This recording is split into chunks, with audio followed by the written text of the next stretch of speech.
Okay, so welcome to everybody listening now and in the future. This is our pre and perinatal healing online, our professional talks from experts. We do one once a month, and this month we get to listen to my friend Marty Glenn. So Marty Glenn is dedicated to helping people transform their lives. As co-founder and chief experience officer, We'll talk um, about that. uh, of the Risio Institute. She conducts professional trainings and intensive retreats internationally that make it possible for individuals to move beyond coping into thriving. Marty is particularly keen on crafting experiences and practices that develop the brain and nervous system and even change the trajectory of our DNA.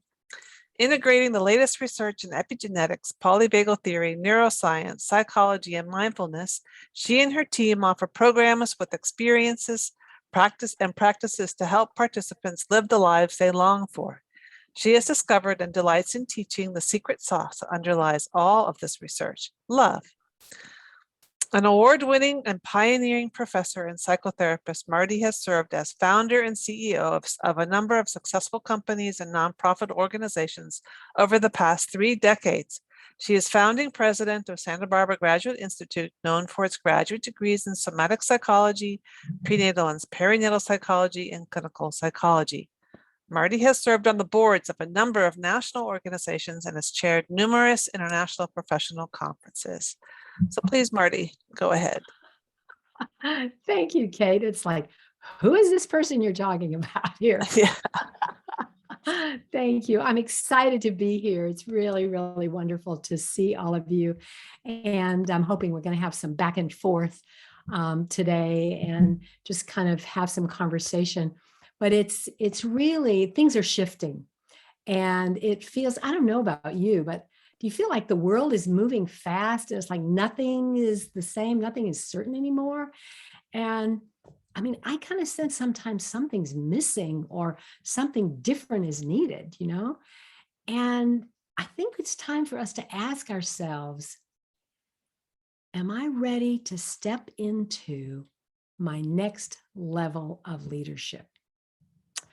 Feeling more empowered, receiving support for whatever those next steps might be. Well, that's what we want to explore today. We want to come together. I mean, you are all givers, amazing givers and healers, and you give so much. Today, let's just relax for a moment and receive. And just look at maybe feeling empowered and looking at what would it be like if I could receive support to step into my next level, whatever that is. And that's what we want to explore today. So let's look at what's calling us now. I mean, to look at this crazy world we're in, we're moving, I think, to a new era. We don't even know what it is yet. And we want to bring in not just leaders, but embodied leaders. And today I want us to look at what would help us feel empowered to step more easily into your next role as a leader. You know, what would that take?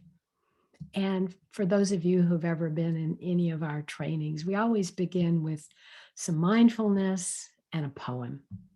And I want to read you a poem that my husband Ken wrote a couple of years ago. And as he would say, just let the words wash over you and take it into your imagining. The poem is titled Imagine. Imagine a place outside of known time and space. There may be stillness or allies waiting for you.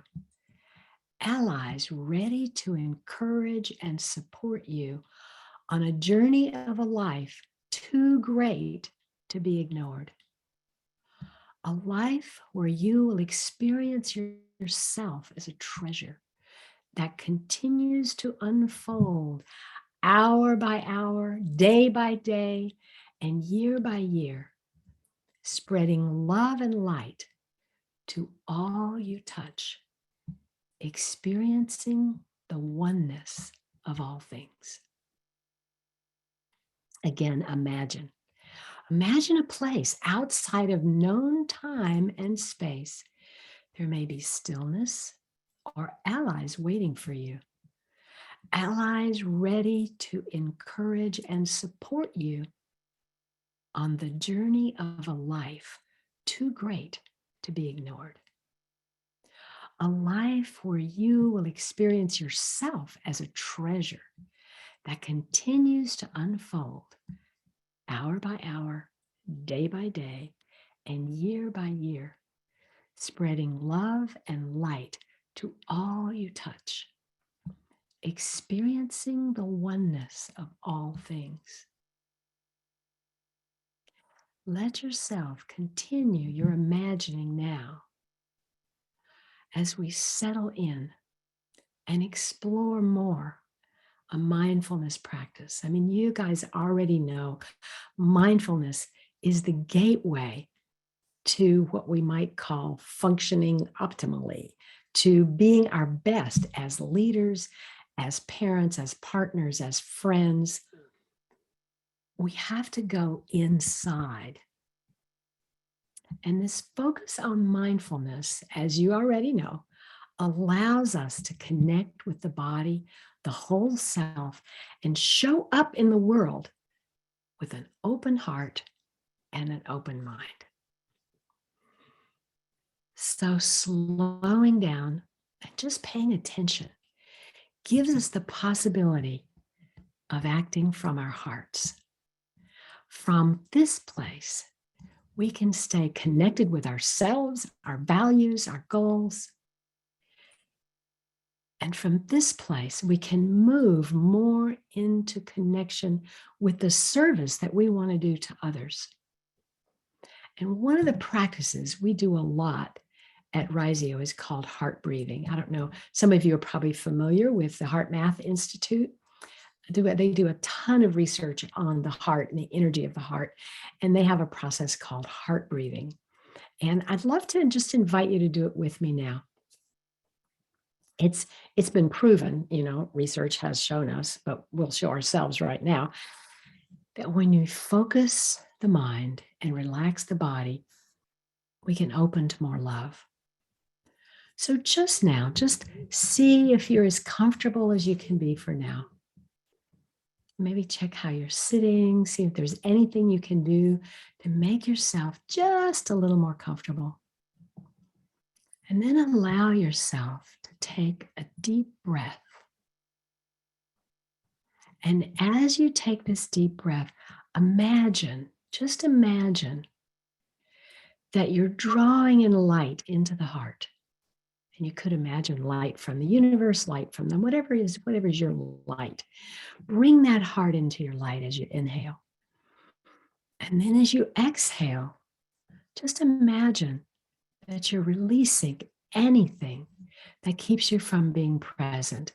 Could be anything that's bothering you, anything you don't need, anything that's not yours. So inhale this beam of golden light right into the center of your chest.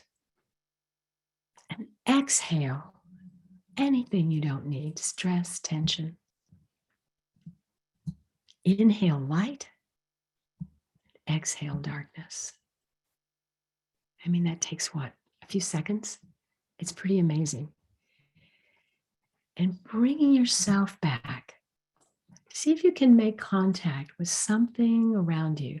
I mean, for me, I can look out and see this 100-year-old oak tree out my door. Or you might have a plant or a statue or something close by. Or you might just look at someone on the screen. And it'd be nice if we could have eye contact. We could imagine that we're seeing someone right now. Yeah. And just notice what happens inside your body as you do that. And from this place, let's shift and take a little bit larger focus. I just want to name, I think we're all aware of the upheaval and the unrest that's permeating everything right now. We're all seeing a deep trauma in our collective. And it seems to me, and probably to you too, that we are being called to dig deeper, to expand in order to hold space for what's happening right now. We're concerned about a lot of things. I don't even need to name them: the violence that's going on, war, our health, the health of those around us. And a question a lot of us are asking is, how do we acknowledge and cope with all of the stuff that's going on, as well as lead and guide other people? How can we be the leaders that are called for right now? And this is a lot of what we want to explore here today, some really specific, concrete things. And a lot of these things you already know. And if you're like me, you go in and I know that. You know, I used to say, I know that, I teach this stuff. And then I would miss whatever was going on. So I invite you not to do what I've done a lot of, and that is just let yourself have beginner's mind for just a few moments. I want to begin to acknowledge we are all leaders. Leadership is not a position. I am, as Kate said, I'm Chief Experience Officer. I'm actually the clinical director, but I wanted something that was like, you know, I want to provide experiences for people. I don't want to have a title and a label. So, but they said, no, you have to have it. I said, okay, I'm Chief Experience Officer. So, but leadership is not a position. It's really a mindset. And if you influence or guide or support other people, you are a leader. If you help others make things happen, you're a leader. Whatever role you're playing in your life right now, you're supporting other people. You're making decisions, you're creating things. You are a leader. And as you know, until now, our culture has said that, you know, leaders are the ones who have the authority, they have the power, they have control, and leaders are supposed to know everything. And that's kind of the male-dominated model about directing people and, you know, as I said, knowing everything, telling people what to do. That's not real leadership. We know now that successful leadership is based more on actually both masculine and feminine principles, but we're bringing in the feminine principles based on relationship and inspiring people more than directing them. Leadership is not about how much you know. Research is showing us that the key difference in successful leadership is embodiment. Some of you may have heard of Dr. Richard Strozzi Heckler. He's one of the original somatic psychologists. He actually founded his own institute probably in the mid-'80s. And he said, you can sense the presence of a good leader by the way they carry themselves, how they show up, and the energy they bring. Isn't that interesting? You can sense the presence of a good leader by the way they show up, the way they carry themselves, and the energy they bring. Now, as you also know, to develop this kind of presence, we need to include a focus on the body.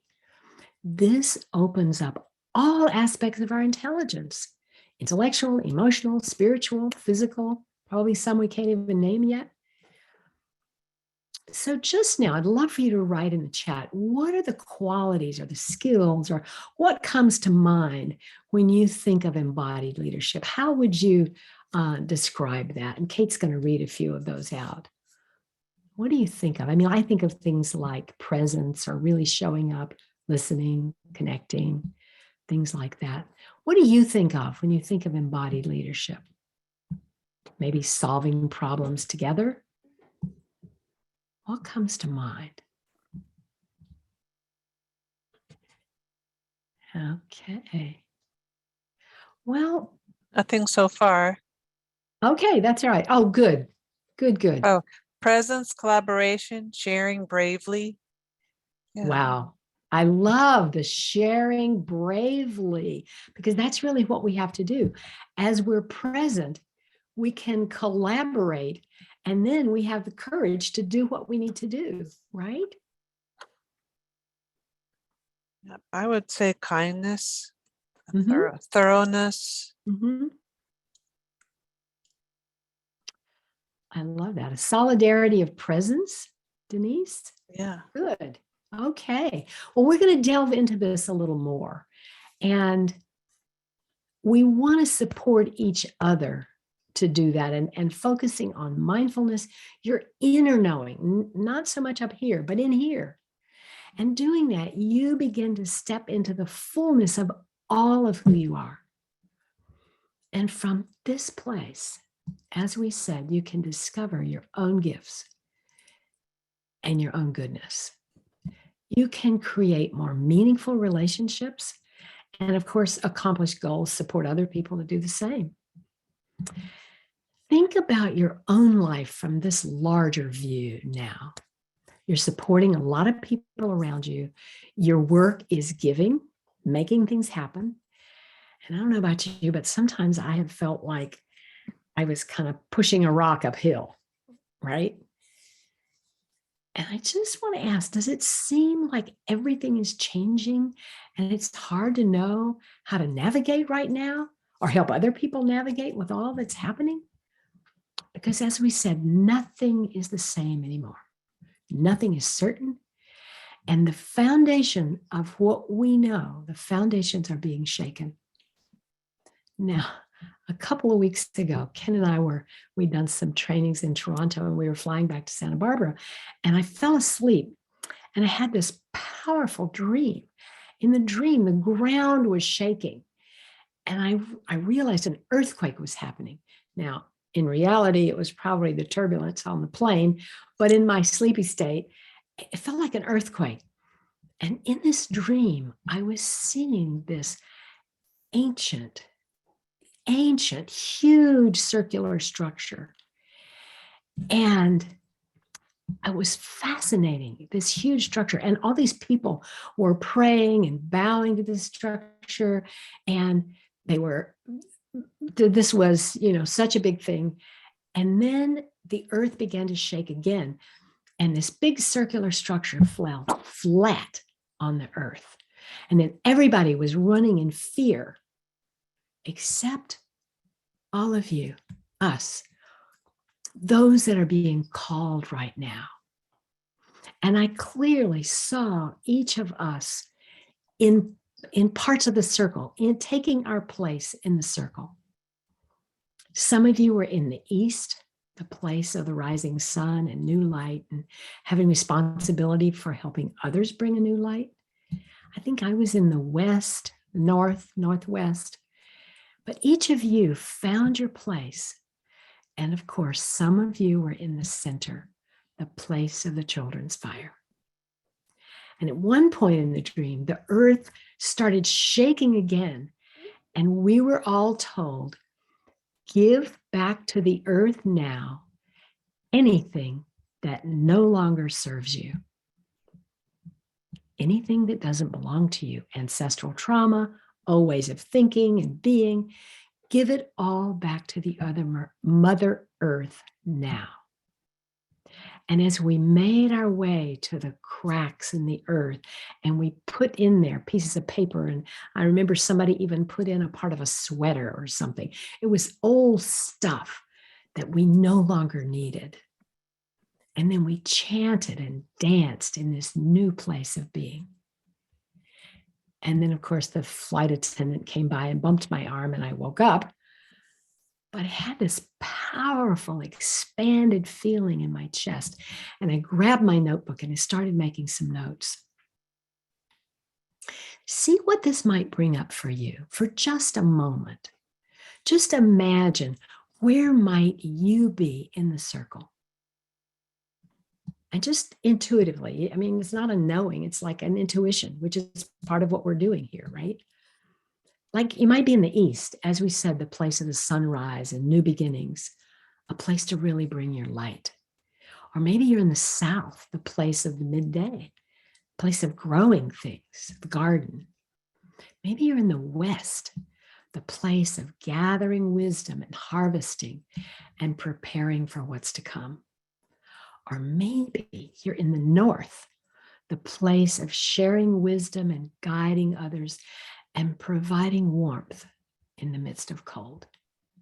So there's several things along here. I want to ask you to just grab a piece of paper and make a note for yourself, and you can come back later. But just your first intuition, you don't even have to know what it means, but write down, where would I be? And you might be in the northeast, the southeast, the southwest, south, north, whatever. And just make a note where you might be on the wheel just now in your life. And just come back later and you can think some more about this. And then thinking about the dream I just mentioned, let's look at what might you be giving back to the Earth Mother? Without thinking about it, just make a note. Oh yeah, I need to, what is it you need to give up to release something that doesn't belong to you? I know a lot of us are carrying ancestral trauma, as I mentioned. We're carrying things that are old beliefs about ourselves. I'm not enough, or, I can't do this, or whatever. There are things we're carrying that are not going to serve us, that don't serve us now, and they're not going to serve us to step forward. And just see if you might make a note of anything you're giving up that you no longer need. Just make a note and play with this. And if it calls to you, I often draw things sometimes. You can certainly journal about it. But to see if you can pull it apart a little bit, whatever you're releasing. And you might even write it on a piece of paper and burn it or bury it in the garden after the show. Let go of whatever you're carrying, and we're all carrying something. A lot of it's not even ours. Something you're ready to let go of. We know and we can feel we are in the midst of all this fear and uncertainty, but something new is being called for. You are the embodied leaders who are being called to bring your light and support what's emerging. I believe, and I'm imagining you do too, that we are in a whole system transition right now. We're in one of the greatest and most vulnerable, volatile times in human history. We are in a time of breakdown to break through. That's what we're doing, the breakdown to break through. Something new is emerging. And with all that's going on, a lot of us in the world are saying, no, stop. This is not okay. More than ever before, we're collectively saying no to hate and division. And we're beginning to realize and actually experience, not just realize, but experience that we are all so interconnected. And we have a chance now for a huge shift. And you are a part of that. You are taking your place as a leader in the new order of things. And together, we are working for a better world. And in this time of the breakdown to breakthrough, what do you see as emerging? Where's the light? Where's the goodness? I'd love it if you could just put a phrase in the chat about what you're seeing as being possible right now. What might we see more of? What is possible?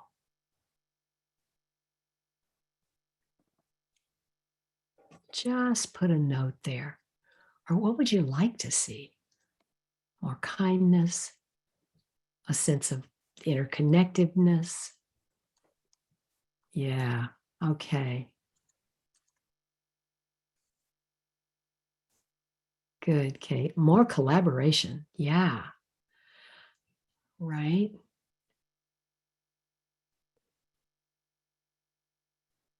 More expansive connections. That's right. Collaboration, connection. That's exactly right. What is possible now? As embodied leaders, we are ready to help birth not only the babies, but a new way of being. If we can nurture ourselves and stand in our own center of love, if we can be present with each other and every person we meet, they'll have a better day. And imagine how many people could shift. Yeah, I love Christine. Cultural collaboration, emergent, traditions. Yeah. My wonderful mentor, teacher of 20 years, Dr. Jean Houston, says, these are the times and we are the people. These are the times and we are the people. So just now, again, make a note in your journal, and you could leave a short phrase in the chat if you want to, but make a note and come back to it later. What is calling you now? What are you being led toward? More of this, less of that. Maybe some of your gifts that you haven't really acknowledged yet. Where would you like to go? What would be another tiny step?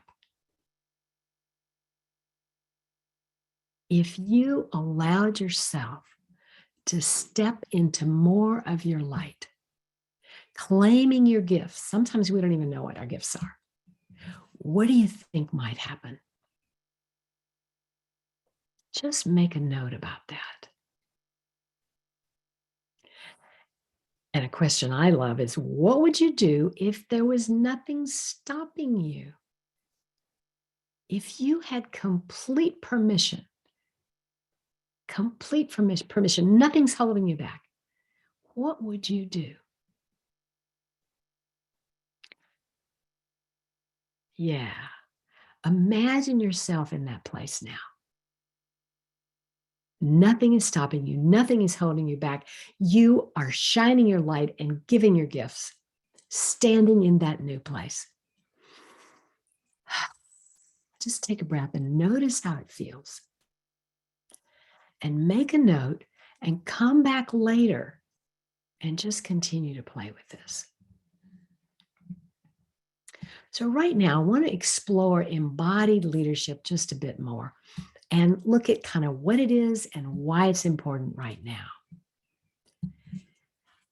This embodied leadership path is really an invitation to move from being directed by our heads and our thinking into our hearts, into that inner knowing, into the ground of our being. It's a practice of embodying the fullest expression, all of who we are.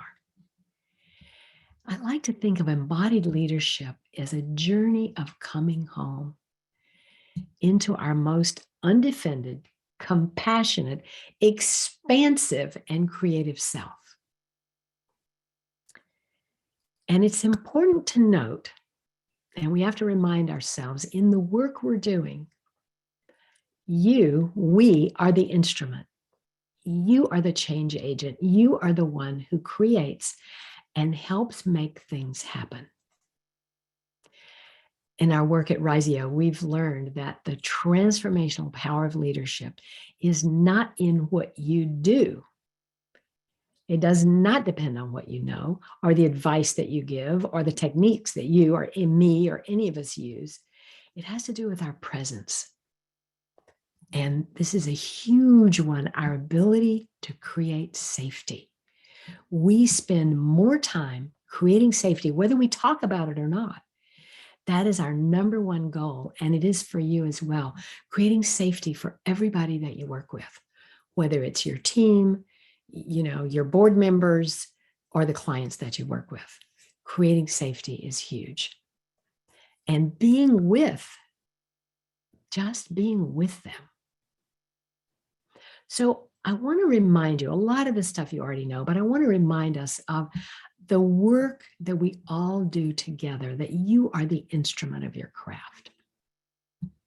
And being the most effective instrument of change begins in, as we know, monitoring our own experience. Become more present.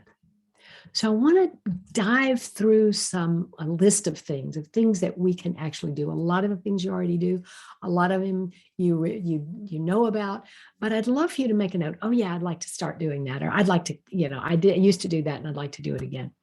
So let's look at becoming more present. Obviously, it takes intention, it takes practice. As you know, the more we practice, the better we get and the better benefits for everybody around us.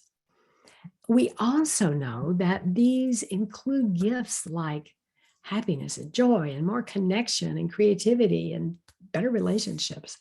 So I want to walk you through some practices that'll help you, me, all of us become more present.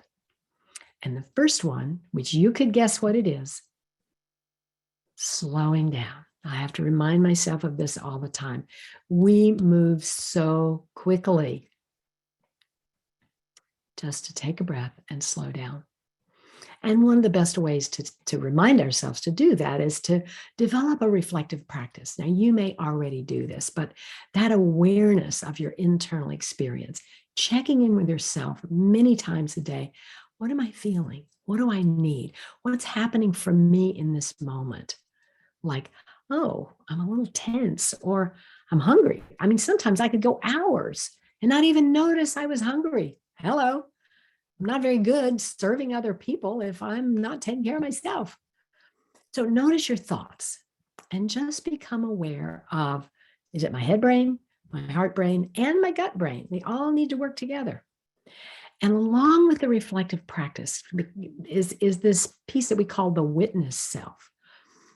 Because as we become more mindful, there's a part of me that's out here watching, that's noticing, now I'm aware. Now I'm aware.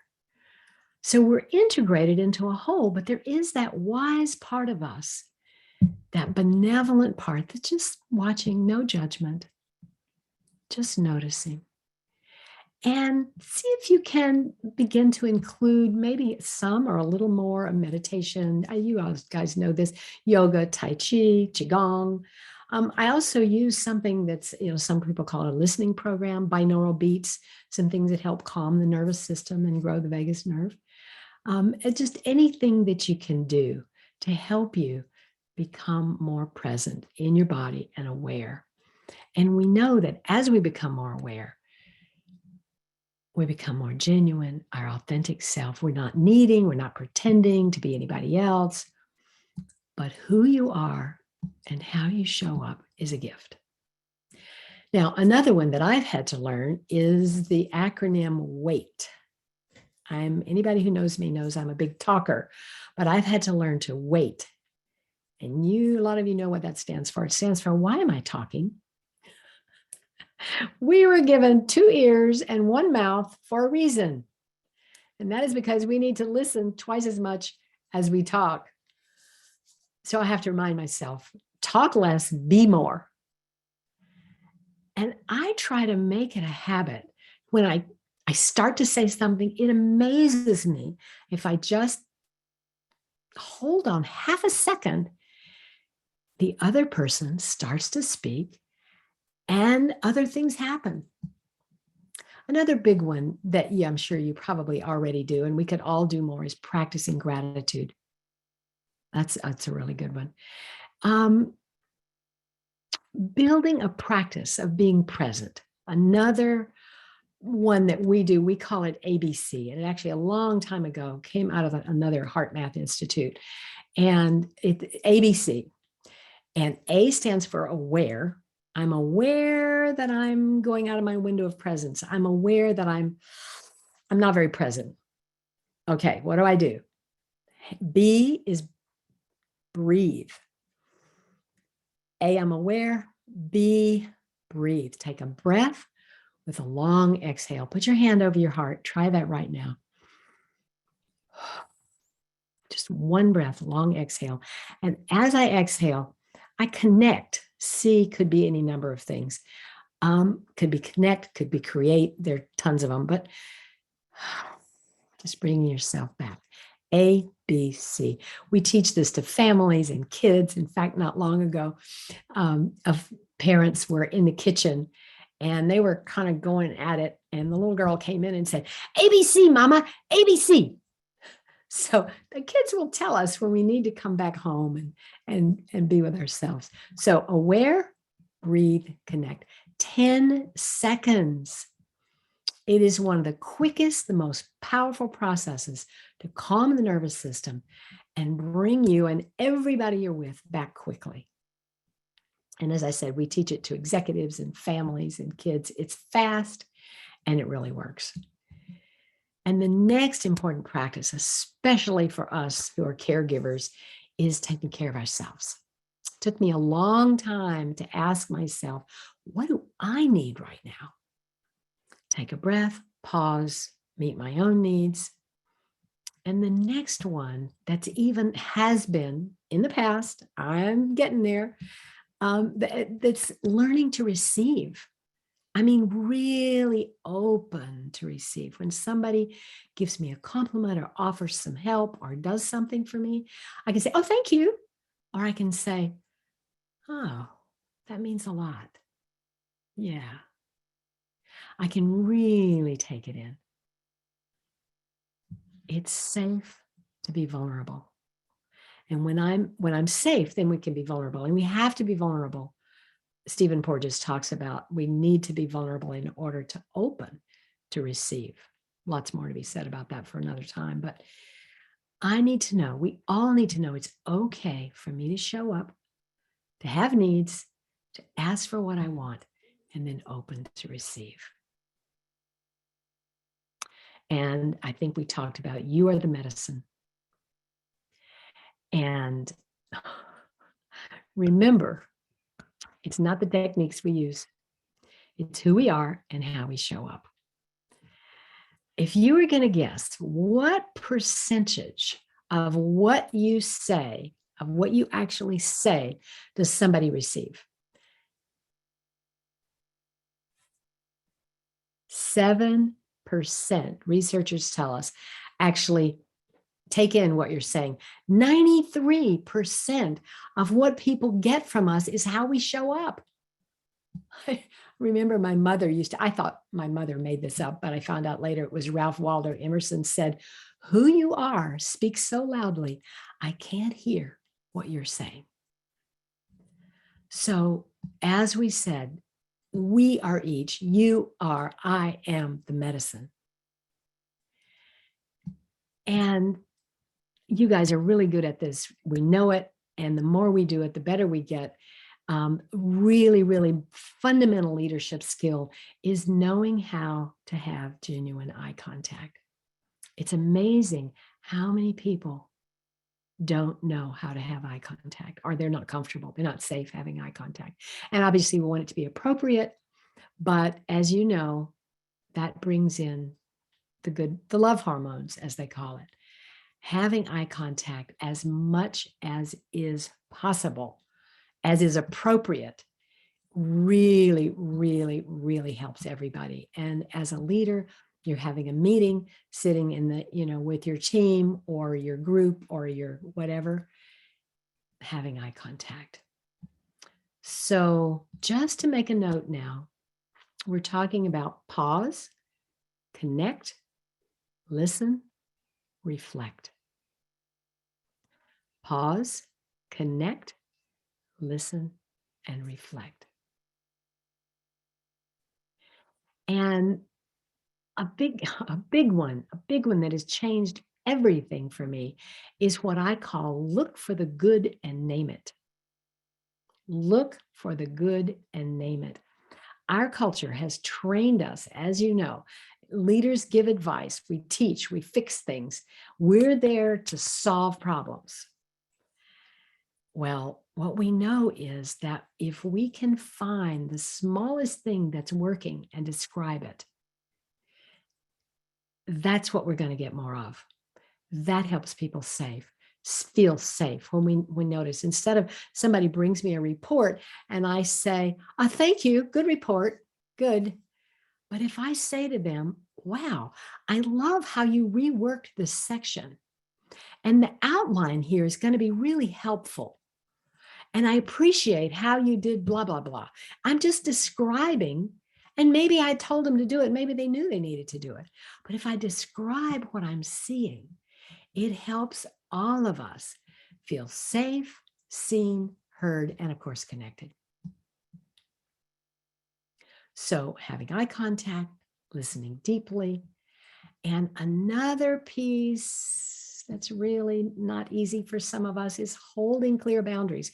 Now, there are two kinds of boundaries that I think of. One is that I'm not unconsciously over there getting my needs met through you, that I'm not trying to impress you. I'm not trying to tell my stories. I'm aware of not wanting them to like me or impress them or whatever. And I'm also aware if I'm beginning to experience overly personal feelings, sexual feelings toward a staff member or client. You guys all know that. That is really old hat, but we would be remiss not to mention it. That is. And another aspect of boundaries involves self-care. And that's sometimes hard for us to be really careful not to overgive, not to agree to things that don't serve us. It's like, no, check in. Is this okay? Does this fit for me now?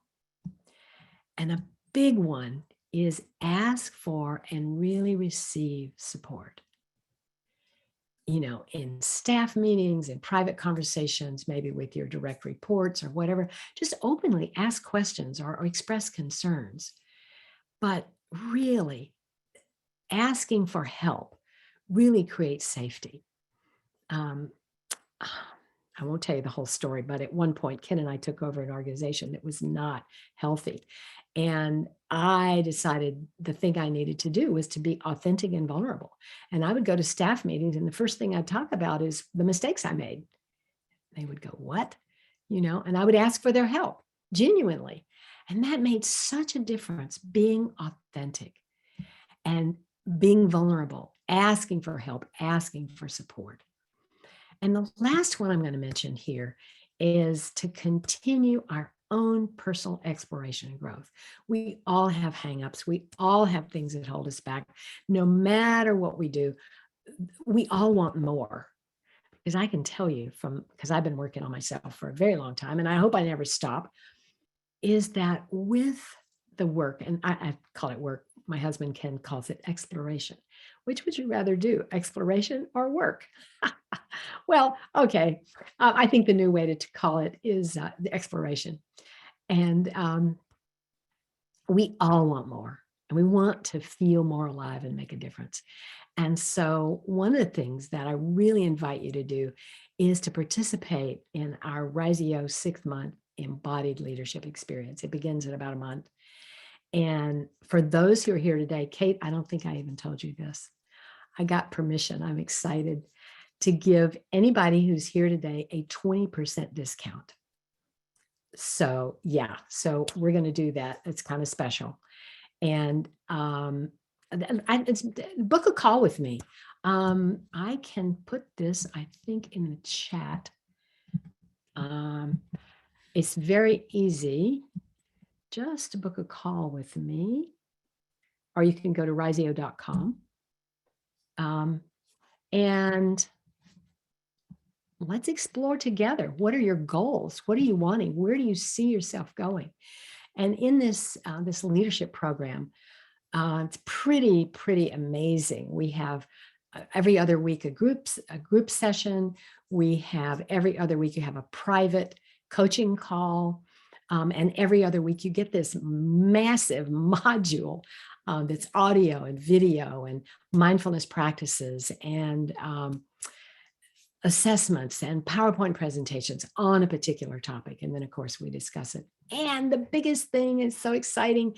We do three-day intensives where you have an opportunity to explore. And people that come out the other end of the 6-month totally come out transformed and in a place they want to do. So I want to just open it up to some questions that you have, and maybe after a while we'll sing. But for now, let's, why don't we unpin, can we unpin me? Yes, I will unpin you. Unpin me. There You're you go. unpinned, unspotlighted. Okay. I'd love to have questions. So Kate, if you can do those. Yeah, does anyone have a question? Chris A. Hey, good morning from where I'm at. I just wanted to know what the WAIT acronym is again. Sorry, I kind of missed that. Oh, So thank why am I you. That's a good talking? one. Yeah, it's a thank you, Chris. Why am I talking? WAIT. Why am I talking? Meaning shut up. Okay, thank you. That's been a good one for me. Thanks, Chris. Okay, Oh, got it. Thank you. talk less, listen more. There you go. No. Talk less, listen more. I like that. Thanks PLLM. for that. Thanks for that, Marty. You are so welcome. Who else has a question or a thought? What are you working on? If you want to just open your microphone and Yeah. talk or ask a question, I'm sure that you would love that. Yeah, just have a little free for all here. Something you're working on, something. Well, I have a question Yeah. for you, Marty. Oh, good. You posted on I think it was on Facebook about the Forbes article on embodied leadership and why that was so important. And Forbes did write some article. I don't think I read it. I looked at it, but what are the big business people saying about embodied leadership? Isn't Like that interesting? it They're was like, saying, why would Forbes want to write about I it? know, I know. I mean, they're saying, okay, guys, over here, it's no longer the old model of what we used to do. Now we have to be relational. We have to come inside. We have to be mindful. We can't just shoot from the hip or the head anymore, as we say. We have to be present. We have to be with other people. We can't just lead from the top. We have to lead from within, and we have to lead ourselves first. We have to lead from here first. But yeah, it's very exciting. What does that look like in an organization? I mean, does it look like the kinds of things you were talking about, like sitting with people and being vulnerable? Yes, being authentic. And a lot of times it depends on how large your organization is, obviously, but getting to know people, know something about their kids or their family or somebody who's having a problem, their mom just had surgery or whatever. They're real people and they're struggling with things in their lives. And it's not that you have to sit down and have a therapy session at all, but we can just be present with whatever they are, or say, hey, I remember your kids were going to camp next week. What are you guys going to be doing? Just I know who you are. So that's one piece of making genuine connections. And also holding good boundaries, but allowing myself to be vulnerable and just saying, guys, I need a break, or man, this was hard. We had a hard week this week, or whatever, of being real and slowing down and deeply listening. I think that's a huge piece. And so that's a big business is writing all about that now and thinks that that's the best way to move forward and during this crazy time. Absolutely. That's fascinating. It really is. A colleague and friend of mine, I spoke at a conference just before the pandemic shut down. And my topic was, he had written a book called Love is Just Damn Good Business. And I did a plenary, right? And my talk was on the science behind why love is just damn good business. And the love part is connection and slowing down and being real and coming from the heart, not just the head. And that's what's being called for now. Love is damn good business. I'm writing Love that. is I'm writing Farber. that. Yeah, Steve Farber's book. Love is just damn good business. Marty, are you aware of Nicholas Janney's book, Leader is Healer? I don't think I've seen that one, Sarah. Thank you. It's just out. He's a student of Thomas Hubel. Was a teaching assistant when I studied with Thomas. Uh-huh. So you might want to take a look. He's also a Thank business you. consultant. It might be of value to you. Yeah. Thank you, Sarah. Yeah, I love Thomas's work. It's Yeah. excellent. I love sharing resources with each other, you know? Yeah. It's wonderful. I'd love to know what you're thinking, how you're thinking about yourself as a leader, because a lot of us didn't start out to be leaders. We didn't know we were going to be leaders, and yet here we are. And I'd love to hear your thoughts on how does that land with you to think about yourself as a leader?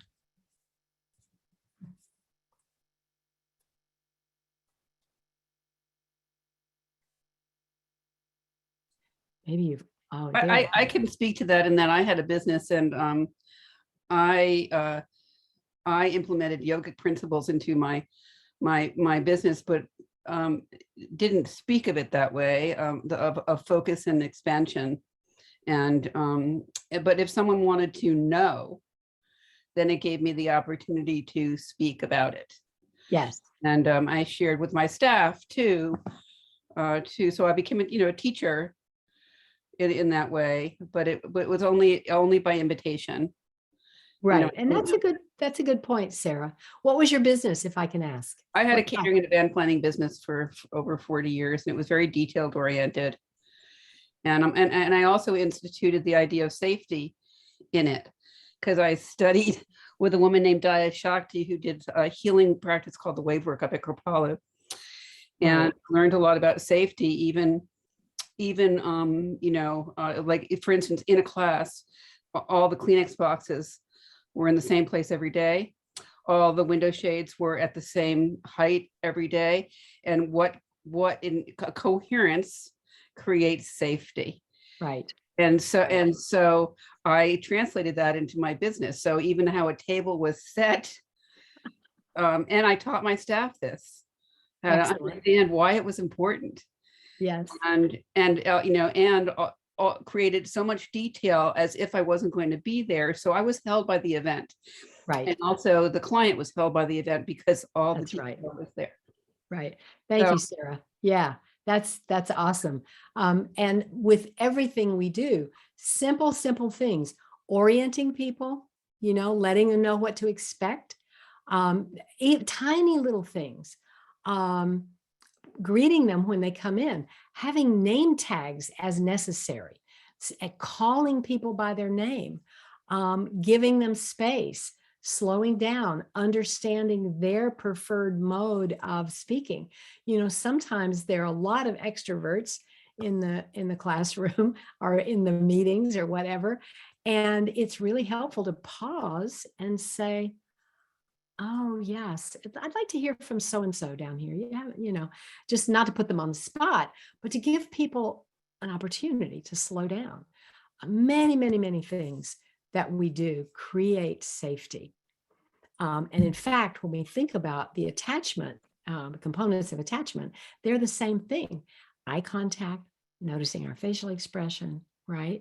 Our tone of voice, our gestures, our posture, the timing, the intensity of our voice, all of those things create safety in everywhere we go. It doesn't mean that we have to always be, it's genuine, but we're not running over people and doing all of that. So, other thoughts or comments? I love the safety comment.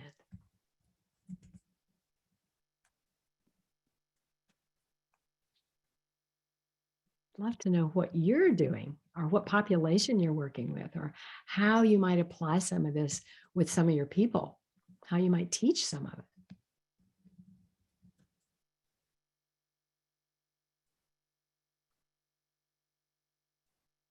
Yeah. I'll share.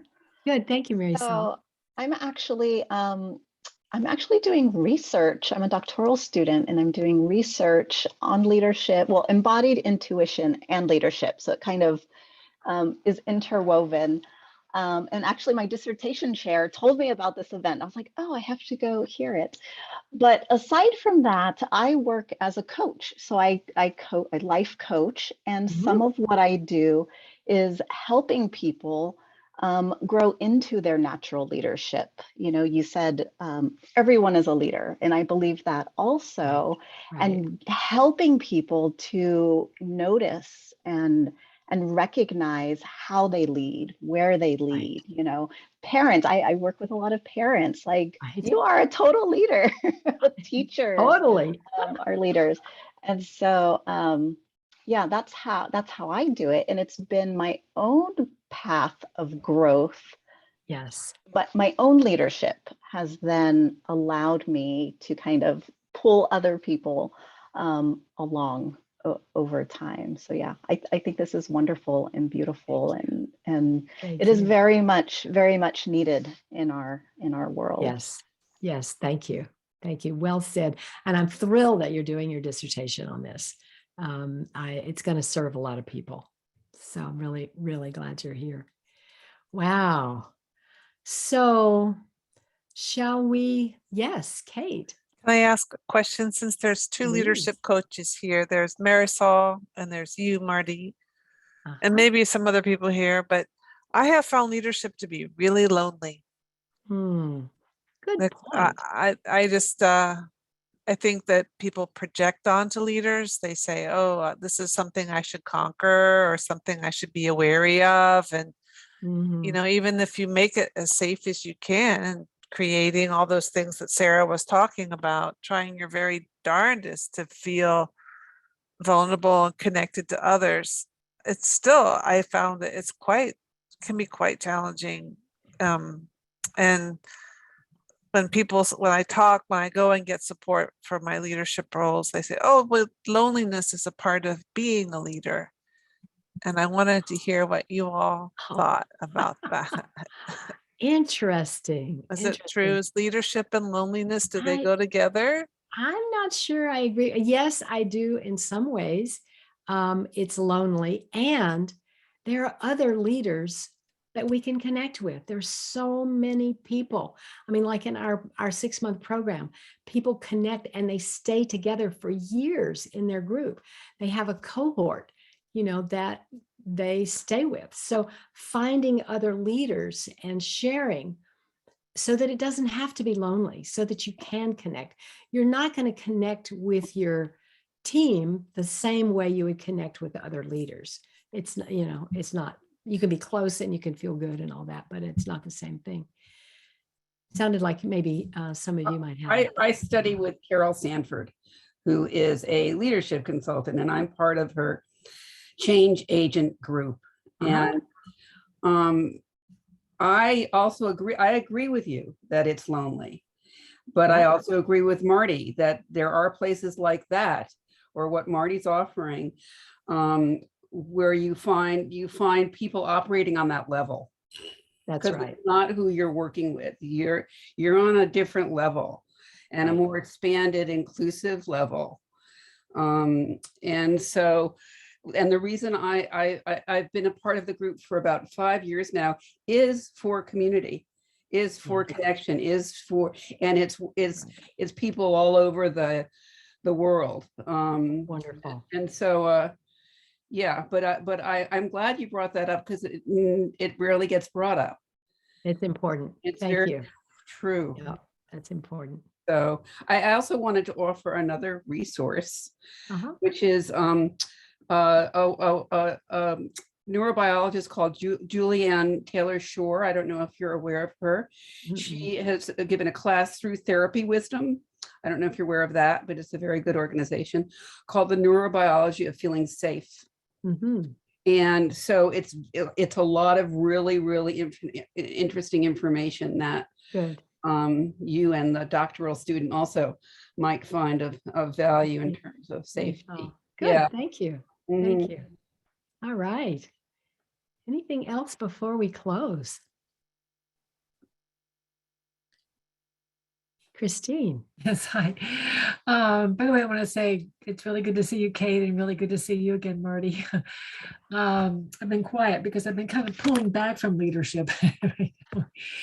But I just was struck what you said, Kate, about the loneliness, and that sounds right on. And I actually working with loneliness is something that's really come into my world of late. And I just find that sitting with the feeling of loneliness is kind of a step towards creating change. Just commenting about the presence, the felt sense and being with it, as part of the practice is Right.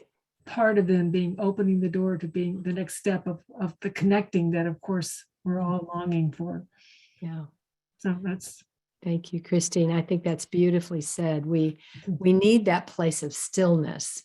We need the place of, it's like if I'm always connected and everything is always fine and wonderful, I might not go to the next level I need to.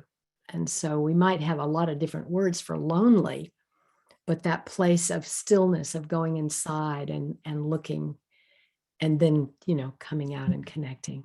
right. Yeah.